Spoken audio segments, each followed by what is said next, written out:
CENTCOM के प्रमुख से चर्चा की। ट्रंप प्रशासन ईरान पर दबाव बढ़ाने का पक्षधर है, जो ओबामा कालीन परमाणु समझौते को रद्द कर सकता है। यूरोपीय संघ ने दोनों पक्षों से संयम बरतने की अपील की है। रूस और चीन, जो ईरान के सहयोगी हैं, ने इसराइल की चेतावनियों को अतिरंजित बताया है।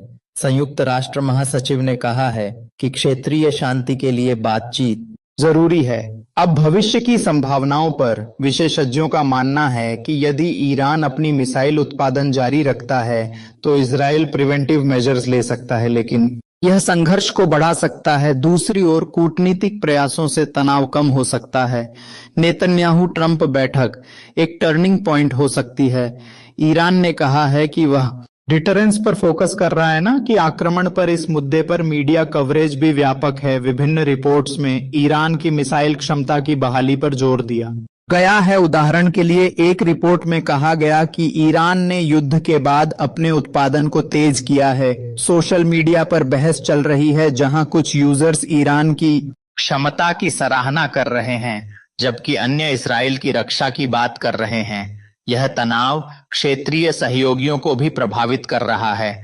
लेबनान में हिजबुल्लाह, यमन में हूती और अन्य समूह ईरान के साथ जुड़े हैं। इसराइल को चिंता है कि ये समूह सक्रिय हो सकते हैं, लेकिन फिलहाल स्थिति नियंत्रण में है। मध्य पूर्व का कोई भी तनाव सीधे तेल के बाजार को प्रभावित करता है। ईरान दुनिया के सबसे बड़े तेल उत्पादकों में से एक है और होर्मुज जलडमरू मध्य से गुजरने वाला 20% वैश्विक तेल इसी क्षेत्र से होकर जाता है। अगर तनाव बढ़कर किसी प्रकार की नौसैनिक टकराव या मिसाइल हमले की स्थिति बनती है तो तेल की कीमतें आसमान छू सकती हैं। दिसंबर 2025 की शुरुआत में ही ब्रेंट क्रूड की कीमतों में 5 से 7% की उछाल देखी गई है और विशेषज्ञों का अनुमान है कि अगर स्थिति और बिगड़ती है तो कीमतें $100 प्रति बैरल से ऊपर जा सकती हैं। इससे न केवल भारत, यूरोप और एशिया जैसे तेल आयातक देश प्रभावित होंगे, बल्कि अमेरिका में भी महंगाई बढ़ सकती है। अंतर्राष्ट्रीय समुदाय की प्रतिक्रियाएं। अमेरिका ने इसराइल का समर्थन करते हुए कहा है कि वह ईरान के किसी भी आक्रामक कदम का जवाब देने के लिए तैयार है। ट्रंप प्रशासन ने संकेत दिए हैं कि वे ईरान के परमाणु कार्यक्रम पर फिर से कड़ा रुख अपनाएंगे और संभवतः नए प्रतिबंध लगाएंगे। दूसरी ओर रूस और चीन ने ईरान के साथ अपने संबंधों को मजबूत किया है। रूस ने हाल ही में ईरान को S-400 जैसी उन्नत हवाई रक्षा प्रणाली देने की पुष्टि की है, जबकि चीन ने ईरान के साथ व्यापार समझौते को और गहरा किया है।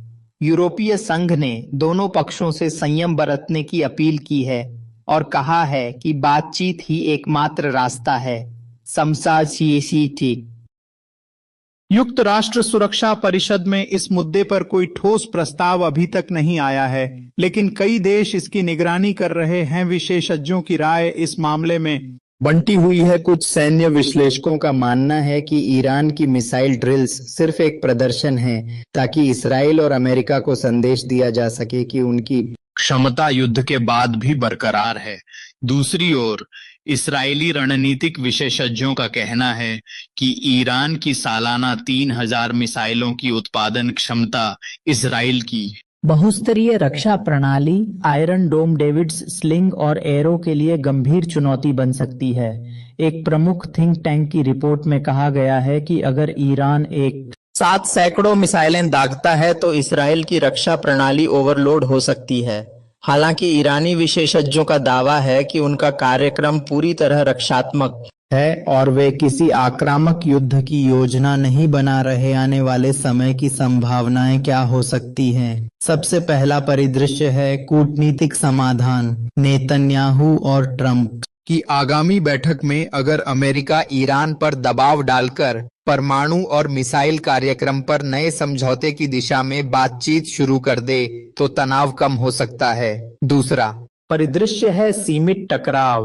अगर ईरान या उसके सहयोगी समूह जैसे हिजबुल्लाह या हूती छोटे स्तर पर हमले करते हैं तो इसराइल जवाबी कार्रवाई कर सकता है, लेकिन यह बड़ा युद्ध में न बदल जाए। तीसरा और सबसे चिंताजनक परिदृश्य है पूर्ण युद्ध, जो पूरे क्षेत्र को अस्थिर कर सकता है और वैश्विक अर्थव्यवस्था को गहरी मंदी में धकेल सकता है। फिलहाल ज्यादातर विशेषज्ञ मानते हैं कि दोनों पक्ष बड़े युद्ध से बचना चाहते हैं, क्योंकि इससे दोनों को भारी नुकसान होगा। इस तनाव का प्रभाव भारत पर भी पड़ सकता है। भारत मध्य पूर्व से तेल आयात करता है और वहां रहने वाले लाखों भारतीय नागरिक हैं। अगर तनाव बढ़ता है तो तेल की कीमतें बढ़ने से भारत में पेट्रोल डीजल महंगा हो सकता है और महंगाई बढ़ सकती है। साथ ही भारतीय सेना और खुफिया एजेंसियां इस क्षेत्र की निगरानी कर रही हैं। यह पूरी सीरीज हमें बताती है कि शांति कितनी नाजुक है और कितनी आसानी से टूट सकती है। इसराइल और ईरान दोनों के बीच इतिहास, विचारधारा और रणनीतिक हितों का टकराव है, लेकिन उम्मीद है कि समझदारी और बातचीत से स्थिति संभाल ली जाएगी। इसराइल के आसमान में दिखी वे संदिग्ध ट्रेल्स या लाइट्स अब पूरी तरह से स्पष्ट हो चुकी हैं। इजरायली रक्षा बलों IDF ने आधिकारिक बयान जारी करके कहा है कि ये ट्रेल्स किसी मिसाइल हमले से नहीं जुड़े थे। ये हाई एल्टीट्यूड अमेरिकी या इजरायली ट्रेनिंग फ्लाइट्स के दौरान बने कंट्रेल्स थे, जो मौसम की वजह से आसमान में स्पष्ट दिखाई दे रहे थे। ईरान की ओर से कोई नई मिसाइल लॉन्च की खबर नहीं आई है, लेकिन उनकी ड्रिल्स अभी भी जारी हैं। ये वीडियो आपको कैसा लगा? कमेंट करें, लाइक करें, शेयर करें, सब्सक्राइब करें। धन्यवाद।